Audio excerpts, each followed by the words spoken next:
Break के बाद आप सभी का बहुत स्वागत है। उत्तर प्रदेश में चल रही यूपी बीजेपी के अंदर मची सियासी हलचल के बीच मुख्यमंत्री योगी आदित्यनाथ शुक्रवार को दिल्ली पहुंच चुके हैं। मुख्यमंत्री योगी आदित्यनाथ दिल्ली में होने वाली नीति आयोग की बैठक में शामिल भी हुए हैं और इस बैठक के बाद ये माना जा रहा है कि दूसरी भी बैठक होने जा रही है और जिसमें यूपी के डिप्टी सीएम केशव प्रसाद मौर्य और डिप्टी सीएम ब्रजेश पाठक भी शामिल होंगे। सूत्रों के मुताबिक सीएम योगी आदित्यनाथ की प्रधानमंत्री नरेंद्र मोदी और गृहमंत्री अमित शाह से मुलाकात हो सकती है। दिल्ली आने से पहले सीएम योगी आदित्यनाथ ने यूपी में कई महत्वपूर्ण बैठकें की। सूत्रों की माने तो सीएम योगी आदित्यनाथ बीजेपी के राष्ट्रीय अध्यक्ष जेपी नड्डा से भी मुलाकात कर सकते हैं। सीएम योगी आदित्यनाथ, केशव प्रसाद मौर्य और डिप्टी सीएम ब्रजेश पाठक तीनों नेता नीति आयोग की बैठक में हिस्सा लेने के लिए दिल्ली पहुंचे हैं और क्योंकि नीति आयोग की बैठक चल भी रही है, इसके बाद यानी कि नीति आयोग की गवर्निंग काउंसिल की बैठक के बाद एक और बैठक होगी जिसमें बीजेपी शासित राज्य के जो मुख्यमंत्री हैं उनके साथ ये बैठक होने वाली है और इस बैठक में उप मुख्यमंत्री जो है वो भी शामिल होंगे। जैसे ही मुख्यमंत्री योगी आदित्यनाथ शुक्रवार को दिल्ली पहुंचे, उनके कुछ देर बाद ही उनसे मिलने के लिए बीजेपी के राष्ट्रीय संगठन महामंत्री बी.एस. संतोष यूपी सदन पहुंचे। योगी आदित्यनाथ और बी.एस. संतोष के बीच लंबी मुलाकात हुई और राजनीतिक विषय पर चर्चा हुई। यूपी के हाल ही के घटना जो चक्र चल रहे हैं, जो राजनीति उत्तर प्रदेश बीजेपी में चल रही है, जो उत्तर प्रदेश बीजेपी में गहमा गहमी चल रही है, उसको लेकर भी चर्चा हुई है।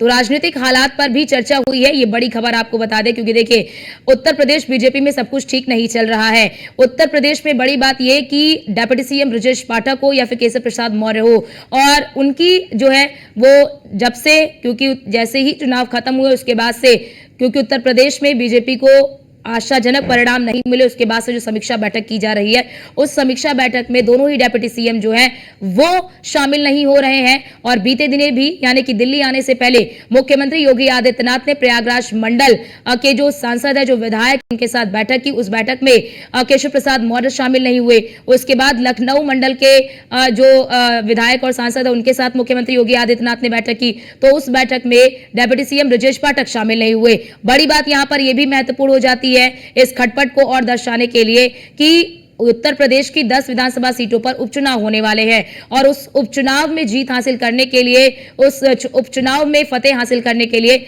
मुख्यमंत्री योगी आदित्यनाथ ने सुपर 30 की जो टीम बनाई है, उस सुपर 30 की टीम में दोनों ही डिप्टी सीएम ब्रजेश पाठक और केशव प्रसाद मौर्य शामिल नहीं है। आप जरा देखिए कि यूपी में खेमेबाजी कैसे हो रही है। एक गुट जो है वो योगी आदित्यनाथ की ओर है, दूसरा गुट जो है वो केशव प्रसाद मौर्य की ओर। आप देखिए योगी आदित्यनाथ की बात कर ले तो विरोध की आवाज उठी उनके खिलाफ। यूपी में एक्शन प्लान क्या है? डैमेज कंट्रोल की कोशिश।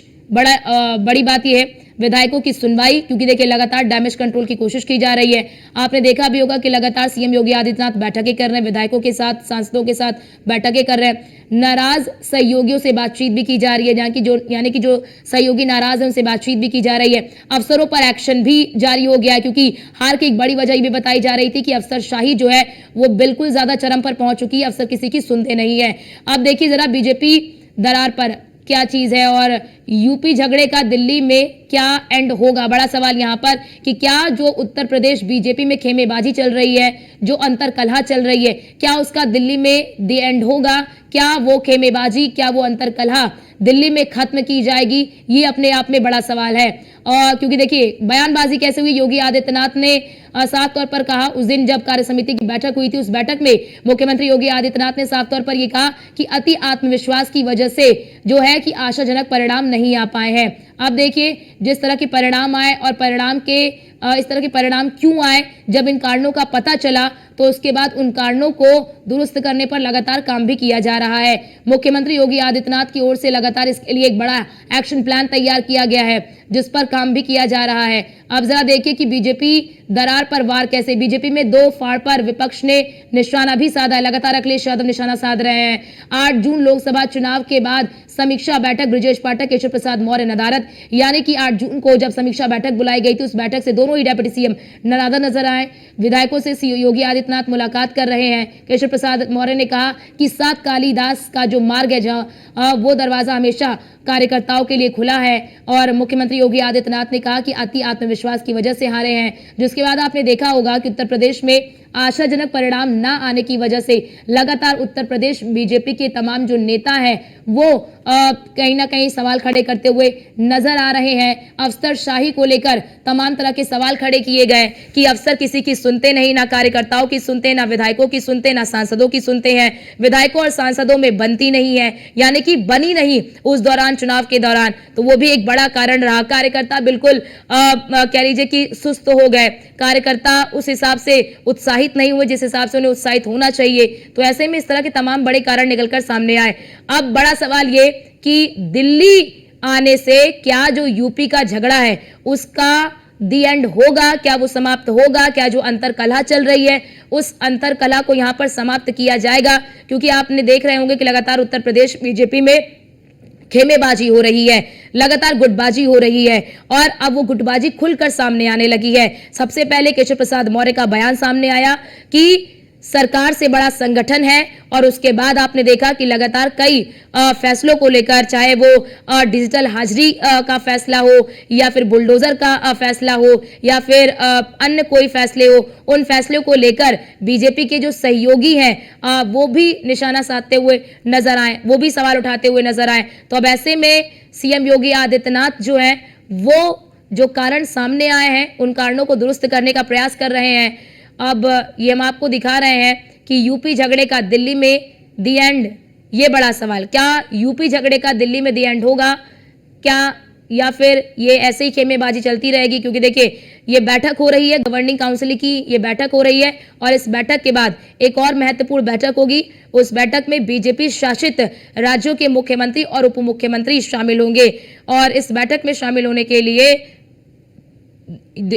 यूपी के दोनों डेप्यूटी सीएम जो है वो भी दिल्ली पहुंचे हुए हैं। अब देखिए यूपी में एक्शन प्लान, विधायकों की सुनवाई, यानी कि जब से ये चीजें सामने आई हैं कि विधायकों की अफसरशाही सुनवाई नहीं करते हैं, अफसरशाही जो है वो बेलगाम हो चुकी है और बेलगाम अफसरशाही हार का एक बड़ा कारण है। उसके बाद से लगातार आप देख रहे हैं कि उत्तर प्रदेश में बड़े पैमाने पर तबादले हो रहे हैं। अधिकारियों को योगी आदित्यनाथ की ओर से सख्त निर्देश दिया जा रहा है कि काम करे नहीं तो कुर्सी छोड़ दे, इस तरह की बात भी।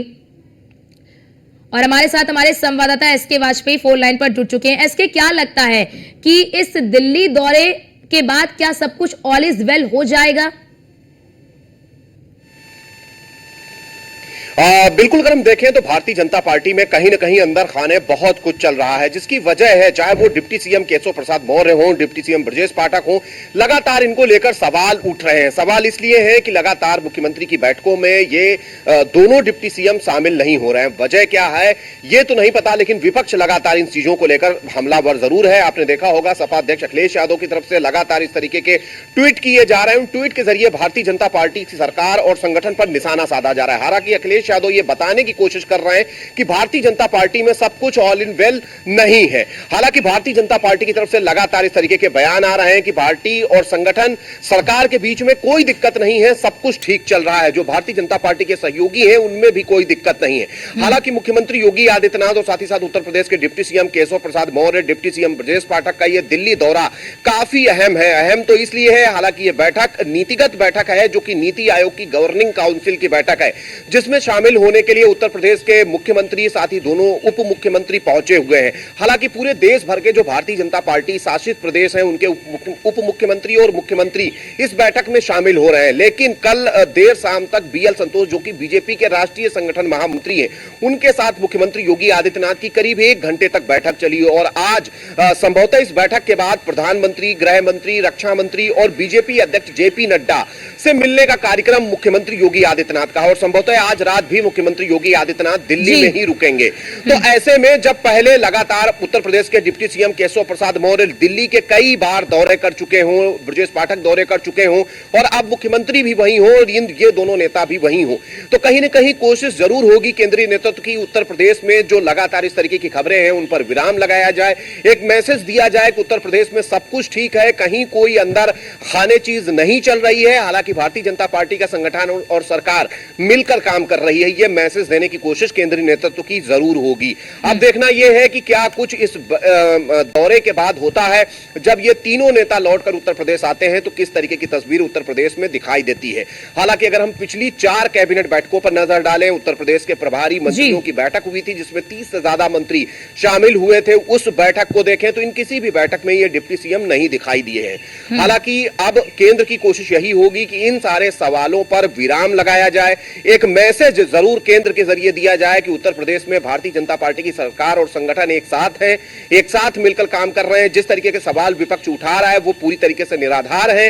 अब जब केंद्रीय नेताओं से इन तीनों उत्तर प्रदेश के बड़े नेताओं की मुलाकात होगी तो क्या कुछ चीजें निकलती हैं, क्या कुछ मैसेज आता है, थोड़ा सा इंतजार जरूर करना होगा। लेकिन एक चीज साफ है कि केंद्र की कोशिश यही होगी कि उत्तर प्रदेश को लेकर चीजें साफ हो और जिस तरीके के सवाल उठ रहे हैं उन पर विराम लगे, कहीं कोई ऐसी बात ना आए जिससे आने वाले चुनाव में भारतीय जनता पार्टी की परफॉर्मेंस खराब हो सकती हो। तो निश्चित तौर पर उन सारी चीजों को दुरुस्त करने की कोशिश जरूर केंद्रीय नेतृत्व की होगी। हालांकि कल जब बीजेपी के केंद्रीय संगठन महामंत्री बीएल संतोष ने मुख्यमंत्री योगी आदित्यनाथ के साथ बैठक की थी तो संभवतः इन बिंदुओं को लेकर भी चर्चा हुई होगी और उत्तर प्रदेश में एक साथ रहकर बढ़िया परफॉर्मेंस करने पर मंथन जरूर हुआ होगा। लेकिन थोड़ा सा इंतजार जरूर होगा जब ये तीनों नेता उत्तर प्रदेश के मुख्यमंत्री और दोनों उप मुख्यमंत्री वापस लखनऊ लौटेंगे तब किस तरीके की तस्वीर रहती है ये देखना काफी महत्वपूर्ण होगा। जी एसके, यहाँ पर बड़ा सवाल ये भी कि पहले तो कार्य समिति की बैठक होती है, उस कार्य समिति की बैठक में आपने भी देखा कि किस तरह से केशव प्रसाद मौर्य जो है ये बयान देते हैं कि सरकार से बड़ा संगठन है। उसके बाद दिल्ली के दौरे पर आते हैं, भूपेंद्र चौधरी दिल्ली के दौरे पर आते हैं, फिर वो रिपोर्ट सौंपते हैं कि क्या कारण रहा है, वो सबसे मुलाकात करते हैं और अब मुख्यमंत्री योगी आदित्यनाथ भी दिल्ली पहुंचे हैं। तो क्या ये माना जा रहा है कि वो भी अपनी तरफ से वो रिपोर्ट सौंपेंगे, क्योंकि लगातार उन्होंने इन दिनों 18 मंडलों के साथ बैठक की है, तो वो भी अपनी तरफ से रिपोर्ट सौंपेंगे कि आखिरकार लूप होल कहां पे रहा, क्या वजह रही और आगे किस तरह से चीजों को बढ़ाया जा सकता है। बिल्कुल, अगर हम उत्तर प्रदेश के परिप्रेक्ष्य में देखेंगे तो दो चीजें महत्वपूर्ण हैं, एक तो संगठन और दूसरी सरकार। संगठन अपने स्तर पर काम करता है जिसमें संगठनात्मक बैठ के संगठनात्मक ढांचे को मजबूत करना, संगठन के कार्यक्रमों को आगे बढ़ाना, जिसको लेकर उत्तर प्रदेश के बीजेपी प्रदेश अध्यक्ष भूपेंद्र चौधरी और साथ ही साथ संगठन महामंत्री अपनी जिम्मेदारी लेते हैं। हालांकि उसको लेकर संगठन की तरफ से एक टास्क फोर्स बनाई गई थी जिसमें 80 लोग थे और प्रत्येक में 2-2 लोगों को रखा गया था और 40 टीमें बनाई गई थी। ये स्पेशल टास्क फोर्स की 40 टीमों ने उत्तर प्रदेश के सभी 80 लोकसभा सीटों पर जाकर मंथन किया था, वहां संगठनात्मक स्थितियों को देखा था, हार के कारणों पर चर्चा की थी और जो बिंदु निकल कर आए थे उसकी रिपोर्ट केंद्रीय नेतृत्व को भूपेंद्र चौधरी की तरफ से सौंपी गई थी। अब मामला आता है सरकार का, तो जहां तक सरकार का सवाल है तो उसका नेतृत्व मुख्यमंत्री योगी आदित्यनाथ कर रहे हैं। तो ऐसे में मुख्यमंत्री योगी आदित्यनाथ ने पिछले 20 दिनों में अगर हम देखेंगे तो सभी 18 मंडलों के जो जनप्रतिनिधि हैं, जिसमें सांसद भी हैं, विधायक भी हैं, उत्तर प्रदेश के विधान परिषद सदस्य भी हैं, उनसे मुख्यमंत्री योगी आदित्यनाथ ने अलग अलग मंडलवार मुलाकात की है, उनकी बात सुनी है, उनकी क्षेत्र की समस्याओं को जाना है, उनकी क्षेत्र की जरूरतों को जाना है, हार के क्या कुछ कारण रहे उनको समझा है। साथ ही साथ मुख्यमंत्री योगी आदित्यनाथ ने उनको निर्देशित भी किया है कि जनता के बीच जाएं, चौपाल लगाएं, लोगों से मिलें, समस्याओं का निदान कराएं और कहीं भी जनता को हल्के में ना ले, कार्यकर्ताओं को भी पूरी तवज्जो दें, बहुत सारे निर्देश दिए हैं। तो निश्चित तौर पर अब ये चीजें केंद्रीय नेतृत्व को मुख्यमंत्री की तरफ से भी बताई जाएंगी कि संगठन के बाद सरकार के स्तर पर क्या चीजें निकलकर सामने आई, सरकार के पास क्या कुछ इनपुट है, सरकार क्या कुछ अब आगे करने वाली है, उसको लेकर क्या कार्य योजना बनाई गई है। इन बहुत सारी चीजों को लेकर मुख्यमंत्री योगी आदित्यनाथ भी अपनी बात रखेंगे और यही एक वजह है कि मुख्यमंत्री जब कल पहुंचे तो कल रात्रि विश्राम दिल्ली में किया और आज रात्रि विश्राम भी दिल्ली में करने का अभी तक का कार्यक्रम है। तो उम्मीद है कि इस दौरे के दौरान केंद्रीय नेतृत्व के बिल्कुल उम्मीद यही लगाई जा रही है, इसके उम्मीद यही लगाई जा रही है कि इस दौरे के बाद यूपी बीजेपी में सब कुछ ऑल इज वेल होगा या नहीं होगा, इस पर नजर सबकी टिकी हुई है। आप हमारे साथ बने रहिए। पीयूष भी हमारे साथ जुड़ चुके हैं। पीयूष, बैठक खत्म हो चुकी है, फिर बैठक अभी भी चल रही है? देखिए, अगर हम बात करें तो अभी फिलहाल राष्ट्रपति भवन के अंदर नीति आयोग की बैठक चल रही है। संभवतः थोड़ी देर में ये बैठक खत्म भी हो जाएगी। इसके अलावा ये भी जानकारी मिल रही है कि तमाम बीजेपी शासित राज्यों के मुख्यमंत्री और डिप्टी सीएम की एक बैठक प्रस्तावित है और भारतीय जनता पार्टी के विस्तार कार्यालय में ये बैठक हो सकती है, क्योंकि तमाम बीजेपी शासित राज्यों के डिप्टी सीएम की भी मौजूदगी इस वक्त दिल्ली में है। और सबसे बड़ी बात है कि जिस तरीके से तमाम कयास लगाए जा रहे हैं, खासतौर पर उत्तर प्रदेश के लिहाज से अगर हम बात करें तो तमाम राजनीतिक चर्चाएं हुई। इस बीच उत्तर प्रदेश में कई बैठकें हुई, दिल्ली में कई बैठकें हुई और आपने हाल फिलहाल में देखा होगा कि जब यूपी के डिप्टी सीएम केशव प्रसाद मौर्य दिल्ली पहुंचे हुए थे और भारतीय जनता पार्टी मुख्यालय में बीजेपी के राष्ट्रीय अध्यक्ष जेपी नड्डा से उनकी मुलाकात हुई थी। और इस दौरान चूंकि ये मुलाकात इसलिए भी महत्वपूर्ण हो गई क्योंकि दोनों ही मुलाकातें, चाहे वो यूपी के बीजेपी प्रदेश अध्यक्ष भूपेन्द्र चौधरी के साथ मुलाकात हो या फिर डिप्टी सीएम के केशव प्रसाद मौर्य के साथ मुलाकात हो, दोनों ही मुलाकात अलग अलग हुई थी और कहीं ना कहीं यूपी के परिप्रेक्ष्य में काफी महत्वपूर्ण चर्चाएं उस दौरान हुई थी। इसके अलावा कल की अगर हम बात करें तो चूंकि कल से ही उत्तर प्रदेश के मुख्यमंत्री योगी आदित्यनाथ दिल्ली दौरे पर पहुंचे हुए हैं और कल देर रात एक महत्वपूर्ण बैठक हुई है। संगठन के राष्ट्रीय महामंत्री बीएल संतोष दिल्ली स्थित यूपी सदन पहुंचे हुए थे, जहां पर उत्तर प्रदेश के मुख्यमंत्री योगी आदित्यनाथ की पहले से मौजूदगी थी और उनके साथ एक महत्वपूर्ण बैठक हुई है। करीब 1 घंटे तक ये बैठक चली है और निश्चित रूप से राष्ट्रीय संगठन के जो महामंत्री हैं बीएल संतोष, उनकी मौजूदगी में अगर ये बैठक हो रही है या वो उत्तर प्रदेश के मुख्यमंत्री योगी आदित्यनाथ से मिलने आ रहे हैं तो निश्चित रूप से कुछ ना कुछ ठीक। बिल्कुल बिल्कुल, सभी की नजर बनी रहेगी। फिलहाल पीयूष आप नजर बनाए रखिएगा। एसके आपका, पीयूष आप दोनों का बहुत शुक्रिया हमारे साथ जुड़ने के लिए और ये तमाम जानकारी हमारे दर्शकों तक साझा करने के लिए। अब हालांकि यही कयास लगाए जा रहे हैं कि क्या इस दिल्ली दौरे के बाद उत्तर प्रदेश बीजेपी में सब कुछ ऑल इज वेल होगा या फिर नहीं। फिलहाल के लिए इस बुलेटिन में इतना ही। बाकी देश और दुनिया की तमाम खबरों को देखने के लिए आप बने रहिए न्यूज़ 1 इंडिया के साथ।